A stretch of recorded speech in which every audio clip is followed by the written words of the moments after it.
Well guys, WB Discovery are officially at CinemaCon, and they are set to reveal a few things in the upcoming week on top of the brand new slate and possible changes we're hearing. So let's talk about everything that's going on here, what you may or may not get out of it, and ultimately why none of it really matters in the long run. So for those that don't know, CinemaCon is a trade show for Hollywood, for cinema, right? It's kind of like the E3 equivalent for films. And this is where you go, where you're going to strike some deals, when you're going to show off some stuff. You know, behind the scenes, you're meeting with investors, you're meeting with people that want to sponsor you for your products and whatnot. You know, are you going to have whatever upcoming film, like Aquaman, for example, on Mountain Dew? Well, this is one of the places where you start those talks because of what you're showing behind closed doors, but also your presentation is important. So Warner Discovery officially had their slate on display. This is the official new slate for the next, 2 years, right? Obviously, there's a couple things missing here, but again, HBO Max things probably aren't on this for a specific reason. But on top of this, as we've seen this type of rollout before, this can always be subject to change.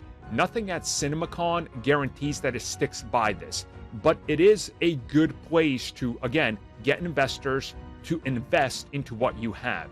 And make no mistake about it, this will be a big one for WBDC, as Discovery will be looking at this very carefully, trying to strike new deals and find new synergistic ways to roll out DC content that can work in their ecosystem.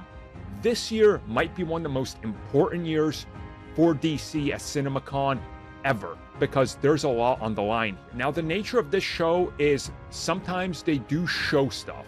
So we could be in a scenario where they are going to openly talk about all of these projects and reveal some details, new posters, marketing partners, and things like that. And it would not surprise me if we get more of that, and if they downplay the cause and effect behind the scenes of various things, in production, delays, reshoots, problematic stars is a big one. They're probably not going to mention any of that. If they do, I will legit be shocked, and we'll talk about what that means if they acknowledge it, because that could signify, to me at least, that there's going to be a shift in how they roll out the upcoming slate with problem stars. Again, in due time, we'll talk about this. It's going to be a little bit. There's still a lot to unpack with this whole acquisition and what happens next. And there's also rumor they could announce something here in relation to new content, like update the slate here. I wouldn't hold my breath out too much for that, but you never know. You just never know.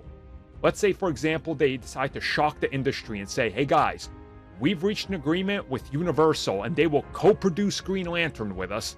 This is where they would announce it to make a splash. But the chances of that, 1 in a million. Just like the chances of getting a Green Lantern update, 1 in a million.